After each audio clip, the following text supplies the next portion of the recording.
Zeus, what are you doing, man?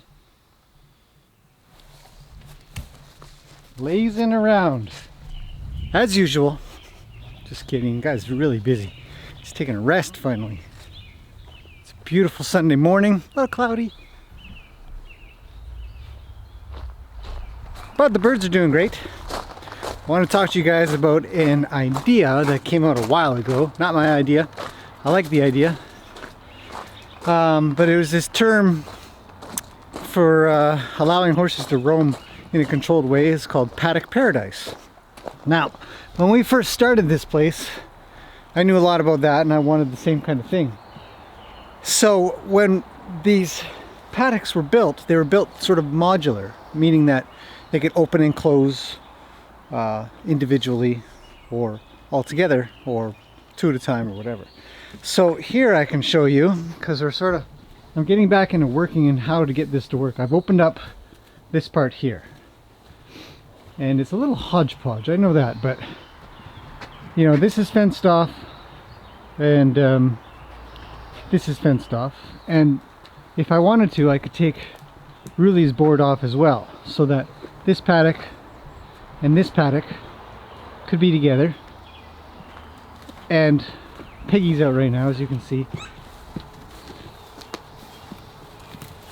Really? That's pretty, why is there a plastic bag here?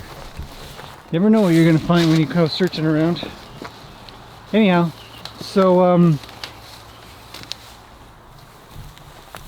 I had to weed whack a lot in here. Fence line was a mess, so I want to make sure the fence line was good. To do that, I had to really clean it up. But anyway, so Peggy's board is gone as well. There was a board here, that was Peggy's. And that was always the start of our Paddock Paradise. And then this actually continued down this way. Right now it's boarded off. As you can see, there's board and then we have another gate, and then there's the forest paddock back there that was included. And I have a video from a while back about how we had all of these paddocks opened up and it went all the way down into the forest. The horses would just go nuts running up and down here and making a big mess of things and all kinds of stuff.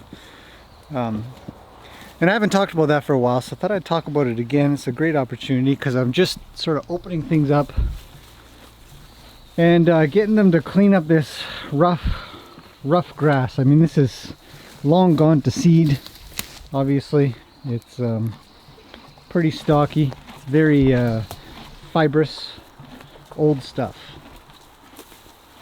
So I need it cleaned up. And the horses are the best way to clean things up, because I don't want to have to keep on doing this. Speaking of this stuff, where was it? There was this massive prickle right here. Just chewed the crap out of it with a weed whacker. Look at the size of this thing here. Anyhow, so Paddock Paradise. The good thing about Paddock Paradise, or the concept of open paddocks, or what I like to sort of refer to this as being sort of modular paddock system, where I can open and close different paddocks, combine horses if I want to. If I only had a couple of horses here, I'd just completely open up this whole thing and then they could just wander as they want to. There'd be, you know, as you can see here, there'd be 1, 2, 3, 4 feeding stations, 1, 2, 3 water stations kind of thing. And so it gives the horses a lot of freedom to wander. They get a little bit of this, I mean, once this grass will be gone in, I don't know, a day, maybe less, with a couple horses munching away at it like this. I'd put Ruli in. I know you guys are going to ask, well, why don't you put Ruli in? Well, I don't want her getting chased around at all. Her owners requested that she doesn't, and I respect that. So what I might do is chuck the girls out soon and then open this up to let Ruli out. But the idea of doing this is very, very good, I think. It is very healthy. Horses must move around, and they must do aerobatics. They must be flexible and strong and be able to climb underneath fences. Poor Ruli, eh? I'll let her out soon. I promise I won't keep her. Just give me some grass. I'll pick some grass for her. That's what I'll do. So having horses move around is good. Having them be able to change their place, you know, and not just be stuck in one tiny little spot or one. I mean, tiny little. These paddocks are pretty good, but some paddocks are much smaller, and it works their mind a little bit. They get to hang around with other horses. They could co-groom if they want to. We like to have our horses together, so we knew we wanted more open spaces. But there's a lot of things to think about. You got to think about, well, how much space is this? If one of them got a little excited and had to chase another one around, how much space is there here?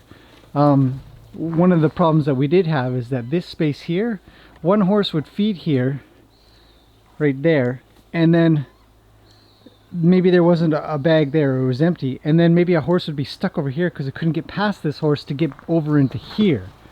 So it's not the perfect, in my mind, perfect Paddock Paradise plan, because I might have planned a roundabout route to make sure it's circular, so there's more than one way to get around.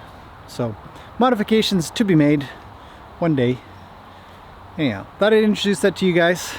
Kind of interesting, I hope. Yeah, and then in time, to give you an idea of the plan we had in the future. Hi, Peggy. I know you guys are all freaking, they're freaking out because they've never been in, well, Lena has, but Peggy's never been in here. She doesn't know what to make of it. It's like, what is happening here? And then Springer says, what's going on, guys? But the plan in the end is to combine the forest paddock and then the back paddock as well, for a clear run all the way out there and around and back if they wanted to.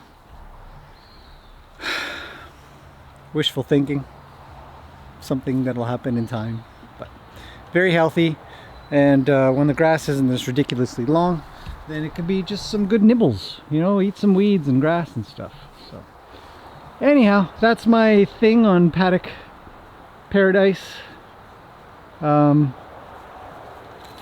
Other things to think about, you know, when a high horse kind of goes in here and a lower horse is here, and even if this is locked off, this horse might feel nervous to eat. So it's, you know, it's one of those things you kind of think, and then so what we would do is we put boards up along this part here, and that would inhibit this horse from leaning over trying to eat that food, and you know, so you kind of learn those things as you go. What are the spots that horses will pick on other horses? Hey, Zeus! So makes everything more open. It's nice. It's a good feeling, you know. But the other thing to think about actually is weather. We get a lot of rain. We're not getting a lot of rain right now, but we usually get a lot of rain. When we do, it turns to mud and gooey, and if they poop in there, it's very difficult to clean up. So I think it has to be more of a track system with gravel and stuff as well. So anyways, oh, Springer's got it. Scratch on the post. Itchy butt. Not unusual in the summertime. Okay, that's it for now, guys. If you have any questions, let me know anytime. I'll see if I can answer them. But this was always the beginning of our Paddock Paradise concept. And so that's it. It's good. I like watching them just eat naturally. Okay, I'll see you guys again tomorrow.